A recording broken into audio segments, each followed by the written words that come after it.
Mirae, लेखक doctor Sudhir Malhotra. Chapter 18। Aarav मृग तृष्णा ग्रंथ प्राप्त कर चुका था। उस रेगिस्तान से निकलकर आरव, भानु, कायरा बाहर निकल आए। बाहर निकलने पर उन्हें योद्धा कबीले के योद्धा वहां दिखे और साथ में उनके एक गुरु जी भी थे। तीनों साथी दौड़कर उनके पास गए और बहुत खुश हो गए और सभी आपस में गले मिलने लगे। गुरु जी को तीनों ने प्रणाम किया। आज बातें करने लगे। फिर खाना खाने के बाद थोड़ा आराम करने लगे। अगले दिन सभी आरव के गांव चले गए और वही रात बिताने का फैसला किया। रात ने अपनी चादर फैला रखी थी। आकाश पर चांद खून की तरह लालिमा ओढ़े खड़ा था, मानो स्वयं स्वर्ग आने वाली त्रासदी का संकेत दे रहा हो। दूर पहाड़ों की परछाइयां अंधकार में डूबी थी और योद्धा कबीला का तंबू मानो थकी हुई सांस ले रहा था। तंबू के चारों ओर मशालें जल रही थी। सैनिक अपने कवच उतारकर कुछ देर के लिए विश्राम कर रहे थे। कुछ तीरंदाज अपने धनुष को संभाल रहे थे। कुछ घोड़े पानी पी रहे थे। केवल पहरेदारों के पैरों की धीमी आहट और जली हुई लकड़ियों की चटकती आवाज वातावरण को भर रही थी। आरव, भानु और कायरा एक तंबू के बाहर बैठे थे। भानु ने तलवार की धार को पोंछा और मुस्कुराकर कहा, शांति का ये पल शायद बहुत छोटा है। आरव ने आकाश की ओर देखा। चांद की लालिमा उसकी आत्मा में भी बेचैनी पैदा कर रही थी। मुझे लगता है तूफान आने ही वाला है, उसने धीमे स्वर में कहा। और उसी क्षण धरती कांप उठी। एक गहरी गर्जन जैसी गूंज ने रात की शांति चीर डाली। फिर एक तीखी सीटी जैसी आवाज ने हवा को भेद दिया और आकाश पर जलते हुए तीरों की बौछार छा गई। लपटों ने रात को दिन की तरह चमका दिया। हथियार उठाओ, दुश्मन आ चुका है। पहरेदारों की चीख तंबू में गूंज उठी। आग के तीरों ने तंबुओं को भस्म कर दिया। चारों ओर चीखें, घोड़ों की हिनहिनाहट और लोहे की टकराहट का शोर फैल गया। केल की सेना काले कवच और लाल ध्वजों के नीचे बिजली की तरह टूट पड़ी थी। उनके कदमों से धरती कांप रही थी। उनकी तलवारें लहू की प्यासी थी। आरव ने मिराई दंड और अपनी दरांती उठाई। उसकी आंखें संकल्प से जल उठीं। भानु, कायरा, हम बंटेंगे नहीं। साथ रहना, वरना वो हमें तोड़ देगा। साथ। भानु गरजा और अपनी तलवार खींची। कायरा ने धनुष उठाकर तीर चढ़ाया। उसकी नजरें स्थिर थी। लेकिन युद्ध का तूफान निर्मम होता है। केल की सेना ने कबीला को चारों ओर से घेर लिया। जहां भी नजर जाती, धुआं, आग और रक्त दिखाई देता। कबीले के गुरु, वो वृद्ध योद्धा जिनकी आंखों में वर्षों का अनुभव और हृदय में अपार शक्ति थी, केल के जनरलों से भिड़ गए। उनका हर वार बिजली सा था। हर प्रहार से दुश्मन गिरता जा रहा था। लेकिन अचानक एक भारी भरकम तलवार उनकी रक्षा तोड़ती हुई सीधे उनके सीने में धंस गई। गुरुदेव! आरव की चीख ने वातावरण को हिला दिया। वो पागलपन की तरह आगे बढ़ा। दुश्मनों को काटता हुआ अपने गुरु तक पहुंचा। उसके सामने दृश्य असहनीय था। गुरु के सीने से रक्त की धार बह रही थी और उनका चेहरा पीला पड़ चुका था। गुरु ने कांपते हाथ से आरव का कंधा थामा। उनकी सांसें टूटी फूटी थी। बेटा, इस आग को बुझाने का रास्ता सिर्फ अग्निकुंड है, अग्नि घाटी। वही अग्नि ग्रंथ छिपा है। आरव की आंखों में आंसू थे। लेकिन गुरुदेव, मैं आपको छोड़कर कैसे जा सकता हूं? गांव जल रहा है, लोग मर रहे हैं। गुरु की आंखों में दर्द था, लेकिन उनके स्वर में दृढ़ता। आरव, याद रखो, आग को केवल आग ही साध सकती है। अगर तुम अग्नि ग्रंथ नहीं लाए तो ये सब राख हो जाएगा। तुम मिराई हो, रक्षा तुम्हारा धर्म है। आरव का हृदय द्वंद्व में फंस गया। एक ओर गांव की चीखें, प्रियजनों की पुकार, युद्ध की विनाशकारी गूंज। दूसरी ओर गुरु का आदेश और नियति का आह्वान। उसके हाथ कांप रहे थे, आंखें लाल थी। वो समझ नहीं पा रहा था, क्या ये कायरता होगी युद्ध भूमि छोड़ना या सच्चा साहस? गुरु ने अंतिम बार उसका हाथ दबाया और धीमे स्वर में फुसफुसाए, सही योद्धा वही है जो अपनी आत्मा को बचाकर रखे। जाओ, अग्नि की ओर जाओ। उनकी आंखें आधी बंद हो गई। आरव ने अपने भीतर मिराई दंड की हल्की नीली आभा को चमकते देखा, मानो वो स्वयं कह रही हो, ये तुम्हारा मार्ग है। उसने भानु और कायरा को पुकारा, तुम दोनों कबीला की रक्षा करो, मैं अग्निकुंड जा रहा हूं। आरव की सांसें तेज थी। चारों ओर जलते तंबुओं की राख हवा में बिखर रही थी और युद्ध की चीखें उसके दिल को भेद रही थी। उसकी नजर भानु पर पड़ी, जो तलवार को अपने सीने से सटाकर ऐसे खड़ा था जैसे पूरी सेना का भार उसी पर हो। भानु ने उसकी आंखों में झांका और दृढ़ स्वर में कहा, आरव, तुम्हें जाना होगा। अगर तुम रुके तो हम सब मिट जाएंगे। ये लड़ाई तलवारों से नहीं जीती जाएगी, ये शक्ति से जीती जाएगी। वही शक्ति जो सिर्फ तुम्हारे लिए बनी है। कायरा की आंखों में आंसू चमक रहे थे, पर उनमें डर नहीं था, सिर्फ विश्वास। उसने कांपते स्वर में कहा, आरव, हमें मत सोचो। अगर तुम अग्नि ग्रंथ तक नहीं पहुंचे तो हमारी बलि भी व्यर्थ होगी। तुम्हारे कदम ही हमारी रक्षा है। आरव के भीतर तूफान मच गया। उसका दिल चिल्ला रहा था, मैं उन्हें कैसे छोड़ दूं? मैं अपने लोगों को आग और खून में डूबता देख कैसे मुंह मोड़ लूं? लेकिन उसी क्षण उसे गुरु के अंतिम शब्द याद आए, तुम मिराई हो, रक्षा तुम्हारा धर्म है। आरव ने दोनों की ओर गहरी नजर डाली। उसकी आंखों में आंसू और संकल्प साथ साथ थे। धीरे से उसने सिर झुका लिया, मानो नियति के आदेश को स्वीकार कर लिया हो। एक क्षण के लिए हवा ठहर सी गई, फिर उसने अपनी दरांती कसकर पकड़ी और पीछे मुड़कर नहीं देखा। भारी कदमों से वो युद्ध भूमि से बाहर निकला, पीछे छोड़ते हुए धधकते तंबू, रक्त से भीगी धरती और अपने प्रिय साथियों की पुकार। हर कदम उसके लिए यातना था, लेकिन भीतर से एक अग्नि फुसफुसा रही थी, यही एकमात्र रास्ता है, यही तुम्हारी कसौटी है। वो भागता हुआ आपने लक्ष्य की ओर दौड़ पड़ा। तेजी से भागते हुए वो अग्निकुंड घाटी पहुंच गया और अग्निकुंड घाटी के द्वार को देखने लगा। अग्निकुंड घाटी धरती की गहराइयों में खुला हुआ एक नर्क द्वार था।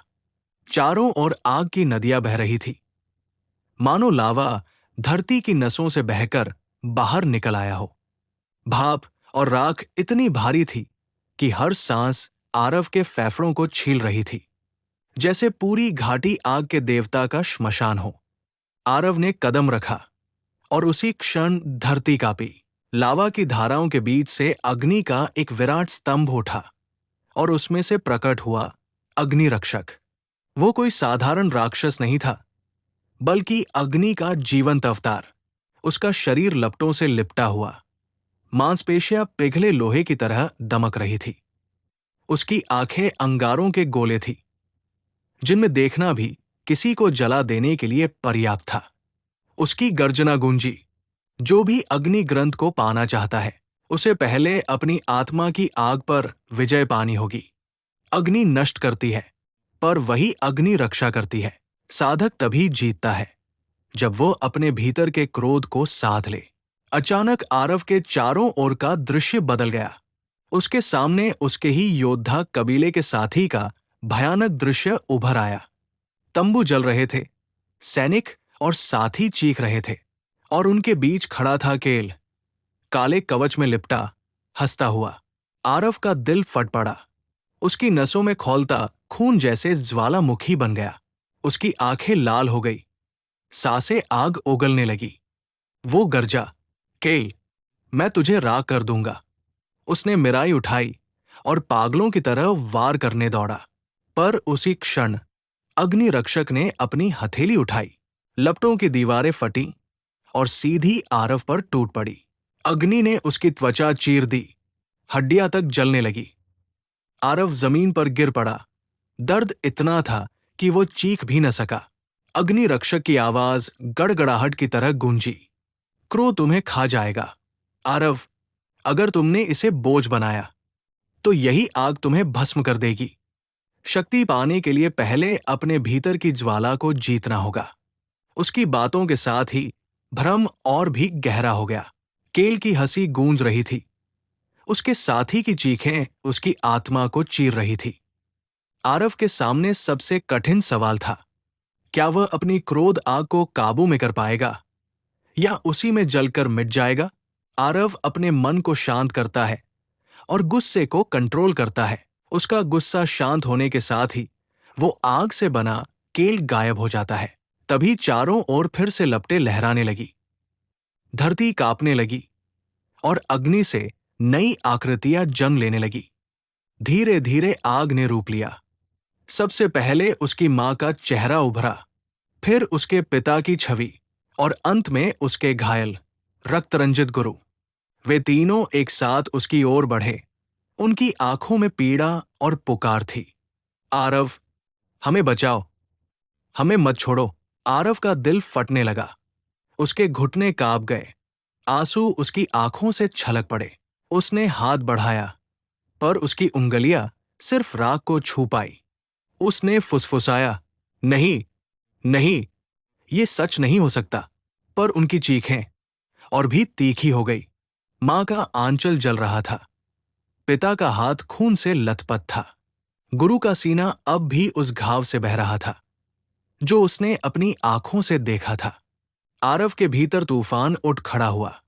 वो भागकर सबको गले लगाना चाहता था, लेकिन गहराई में उसकी आत्मा जानती थी, ये माया थे, उसके घावों की प्रतिध्वनि, उसके डर का प्रतिबिंब। उसने आंखें बंद की, आंसू बहते रहे, उसका स्वर कांप रहा था, पर शब्द चट्टान जैसे ठोस थे। मैं सबको नहीं बचा सकता, लेकिन मैं एक बलिदान दे सकता हूं। मैं अपना क्रोध छोड़ दूंगा, अपनी पीड़ा, अपनी आसक्ति छोड़ दूंगा, ताकि बाकी लोग जी सकें। जैसे ही उसने ये कहा, उसके शरीर से एक काला धुआं उठने लगा। वो धुआं उसके भीतर से बहन निकला। उसका संचित क्रोध, उसकी वर्षों की जलती पीड़ा, उसकी आत्मा का बोझ, वो धुआं लपटों में समा गया और अग्नि ने उसे निगल लिया। अचानक घाटी में शांति उतर आई। लपटें शांत होकर सुनहरी आभा में बदल गई। आरव का शरीर हल्का हो गया, मानो बोझ उतर गया हो। और तभी मिराई दंड उसके हाथों में कांपा। नीली आभा उसकी पूरी लंबाई में फैल गई, जैसे कोई सुप्त शक्ति उसकी आत्मा से जुड़ गई हो।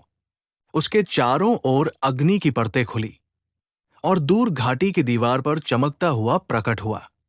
अग्निग्रंथ। अग्निकुंड की घाटी में लपटों का प्रचंड नृत्य धीरे धीरे थम गया। जहां अभी तक गर्जन और दहाड़ थी, वहां अब गहरी शांति उतर आई। लावा की नदियां मानो ठहर गई और राख से ढकी भूमि पर एक स्वर्णिम आभा फैलने लगी। लपटों के मध्य एक प्राचीन शिला प्रकट हुई। उस पर अग्नि की लकीरों जैसे चमकते हुए अक्षर अंकित थे। वे स्वयं जीवित लग रहे थे, मानो ब्रह्मांड की भाषा में जलती हुई सच्चाई। अक्षरों ने स्वयं अपनी आवाज में कहा, अग्नि रक्षा के लिए है, विनाश के लिए नहीं। आरव की सांस थम गई। उसने कांपते हाथों से उस शिला पर रखे अग्नि ग्रंथ को छुआ। क्षण भर में मानो आकाश फट गया।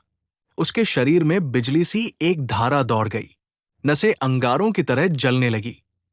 लेकिन ये जलन घातक नहीं थी, बल्कि एक अनुशासन थी। उसने महसूस किया कि उसके भीतर आग बह रही है, पर यह आग अनियंत्रित विनाश नहीं कर रही थी।